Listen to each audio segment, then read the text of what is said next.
Kumusta mga ka-tutorial? For today's video po, gusto ko lang ituro sa inyo yung sukdulang biyaya. At para sa mga nag-uumpisa pa lang mag-gitara, ito po ay para sa inyo. So ang gagamitin nating chords dito is 4 chords lang para hindi kayo mahirapan. So make sure lang na kaya nyo ang key of G, no? So ang song na to ay isang napakagandang awitin para sa ating Panginoon, sukdulang biyaya. So sa biyaya ng Panginoon, kaya po tayo ay naligtas. Kaya po sukdulang biyaya. So ang strumming pattern natin, kung kayo ay may gustong strumming or alam na strumming, so pwede nyo po gamitin. Para sa mga nag-uupisa pa lang, meron tayong down, down, down. Or kung sanay na kayo, basic na lang sa inyo yung down, down.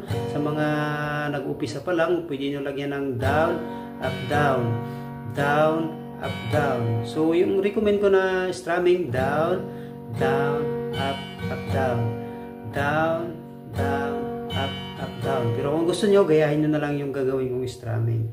Pero since nabaguhan kayo, it's up to you po. Hindi po kayo pinipilit upang masundan nyo ang strumming.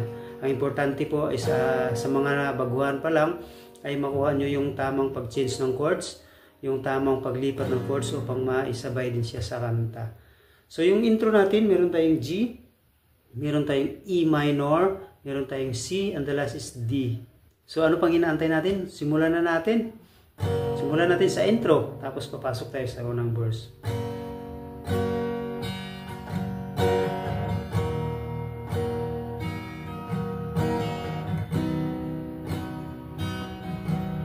The last D, 1 and 2. Habang karapat-dapat. So ganun lang siya mga ka-tutorial. Ang sunod niyan is C. Pag-upulan ng habag. So nagtapos tayo sa D. So balik tayo sa G. Habang kakayan na. Simple ulit tayo.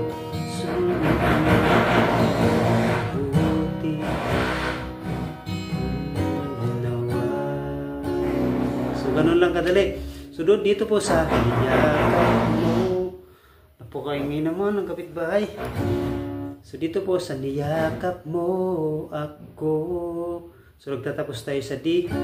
Niyakap mo, E minor ako, D.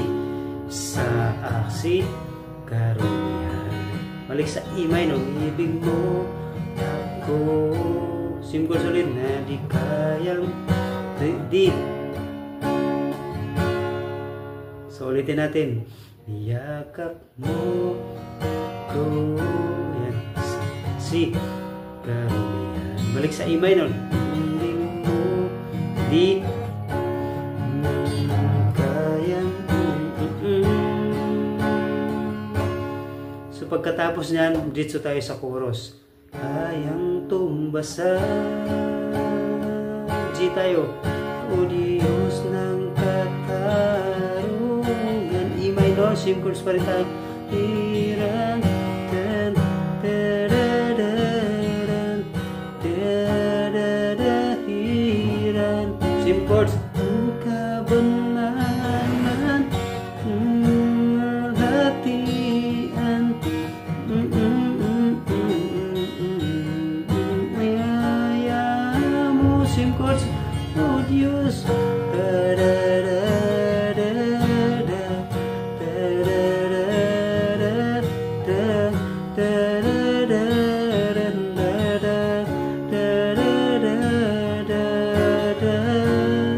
pagkatapos niyan, mag-E minor tayo. Higit pa sa buhay ko, salamat sa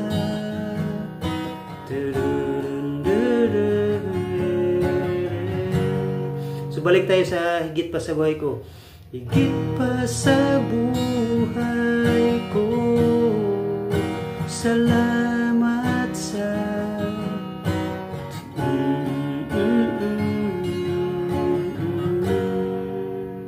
So ganun lang kadali mga ka-tutorial, o di ba? Madali lang.